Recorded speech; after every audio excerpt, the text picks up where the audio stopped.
Selamat malam Pak, perkenalkan nama saya Henderson Jayamuni dari kelas Data and Information Management LR11. Pada video kali ini saya akan menjelaskan jawaban UAS saya. Tanpa basa-basi lagi, mari kita mulai. Pada soal A pertama, Big Data merupakan sebuah istilah yang sering digunakan untuk mendeskripsikan set-set data yang ukurannya melebihi kemampuan perangkat lunak untuk menangkap, mengelola, dan memprosesnya. Tentunya, sebuah perusahaan startup yang bergerak pada sektor traveling menggunakan Big Data untuk melakukan personalisasi dan menarik banyak pengguna. Proyek Big Data perusahaan saya sudah dilakukan sejak pertengahan tahun 2019. Namun, bisnis mengalami goncangan karena adanya pandemi COVID-19 pada bulan Maret tahun 2020.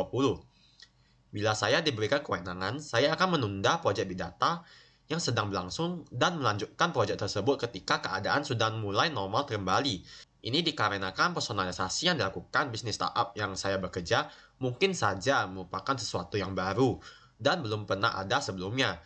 Saya berkeputusan demikian dikarenakan saya tidak ingin pihak traveling lain mengikuti personalisasi baru yang akan perusahaan saya rintis nantinya. Pada soal A kedua, dengan adanya database terdistribusi memungkinkan database untuk melakukan fragmentasi dan dialokasikan pada beberapa tempat.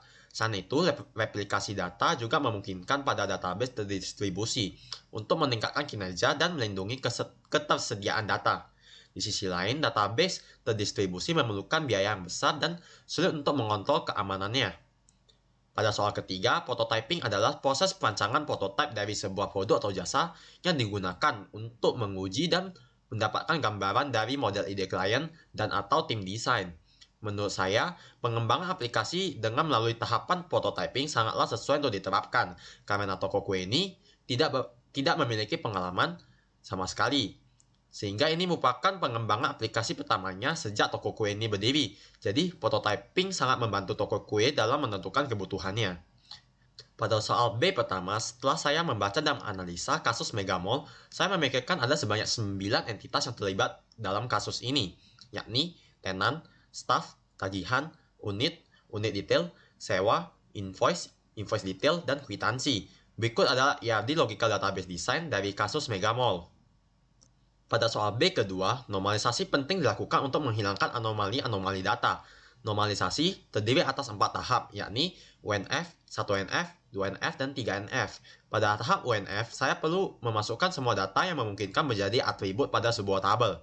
Lalu pada tahap 1NF, saya perlu memisahkan antara multi-value attributes dengan yang bukan. Selain itu, pada tahap 1NF, saya juga menghilangkan data-data hasil generate ataupun perhitungan matematika dan menentukan primary key dan foreign key dari masing-masing tabel. Selanjutnya, pada tahap 2NF, saya menghilangkan partial dependency dan pada tahap 3NF, saya menghilangkan transitive dependency. Pada soal B ketiga, saya disuruh merancang physical database design. Hasil normalisasi soal B kedua hanya bisa digunakan sebagai pedoman kecil dari keseluruhan aplikasi tenancy dan billing management Megamall.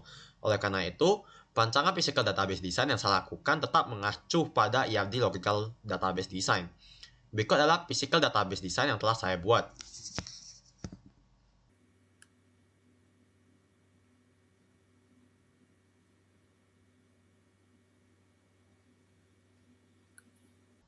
Pada soal B keempat, denormalisasi dilakukan dengan tujuan untuk mempercepat proses retrieval data. Namun, denormalisasi dapat mengakibatkan anomali data. Pada kasus Megamall, saya menggunakan denormalisasi dengan menduplikasi atribut non-key jenis tagihan dan rate tagihan pada entitas unit detail. Ini dikarenakan kedua atribut ini, jenis tagihan dan rate tagihan, sering ditanyakan oleh tenan saat ingin menyewa suatu unit.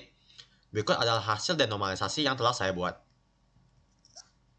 Pada soal B kelima, UI yang bagus adalah UI yang simple, mudah dipahami, dan mudah dipelajari. Pada soal ini, saya disuruh membuat UI entry data tenant unit yang disewakan dan jenis-jenis tagihan secara lengkap. Menurut saya, entry data yang dimaksud adalah entry data untuk entitas invoice dan invoice detail.